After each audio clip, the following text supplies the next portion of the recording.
Good morning. আজকে নতুন একটা ভিডিও নিয়ে আসছি। আমার নাম ইমরুল কায়েস ভার্সাস ইমরুল কায়েস। হয়তো নামটা শুনে মনে একটা ইতিহাস জাগবে। হ্যাঁ, এক সময় আরব দেশে ছিলেন এক কিংবদন্তি ইমরুল কায়েস। আর আজ আমি বর্তমান যুগের ইমরুল কায়েস। স্বপ্ন দেখি কবিতা দিয়ে মানুষের হৃদয়ে ছুঁয়ে যাওয়ার। প্রাচীন ইমরুল কায়েস ছিলেন আরবের প্রথম মহান কবি। ইমরুল কায়েস সম্পর্কে কিছু কথা না বললেই নয়। ইমরুল কায়েস জন্মগ্রহণ করেছিলেন আরব মরুভূমিতে। আমাদের প্রিয় নবী হযরত মুহাম্মদ সাল্লাল্লাহু আলাইহি সাল্লাম জন্মেরও আগে, যখন আইয়ামে জাহিলিয়াতের যুগ, যে সময় ছিল সভ্য সমাজ থেকে বঞ্চিত, তখন ছিল অন্ধকার যুগ।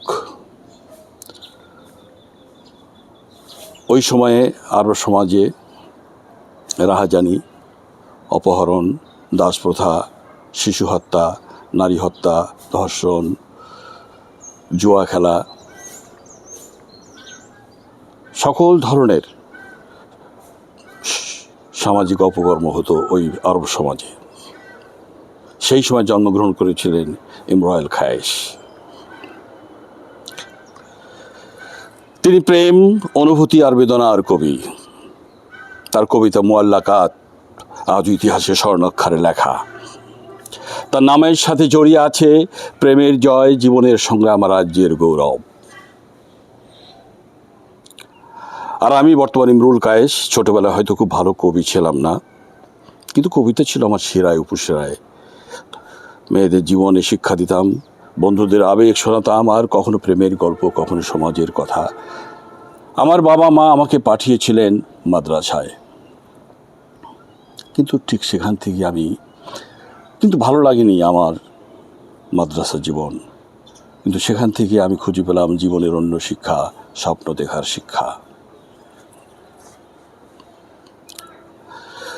বড় হলাম, পড়লাম ঢাকা বিশ্ববিদ্যালয়ে ম্যানেজমেন্টে, তারপর ব্র্যাকে কাজ করলাম। অশিক্ষিত মানুষদের শিক্ষা দিতে নিজের জীবনও বদলে গেল। গত 3 দশকে ভারতীয় উপমহাদেশের অসংখ্য রাজ্য, মানুষ আর কাহিনী দেখেছি। যত পথ চলেছি তত বুঝেছি কবিতা মানে শুধু শব্দ নয়, এটা মানুষের অনুভূতি। প্রাচীন ইমরুল কায়েস ইতিহাস হয়ে আছেন, আর আমি এখন ইতিহাস লিখছি আমার যাত্রা দিয়ে, কবিতা দিয়ে, ভালোবাসা দিয়ে। আমি ইমরুল কায়েস একজন পথ চলার কবি। আপনার পাশে থাকলে একদিন আমি ইতিহাস হব, নামেই নয় স্বপ্নের শক্তিতেই। আমার এই গল্প যেন পৌঁছে যায় স্বপ্নের মানুষদের কাছে, এই বলেই আজকের এই ভিডিও শেষ করছি। ভালো থাকেন, সুস্থ থাকেন, সুন্দর থাকেন।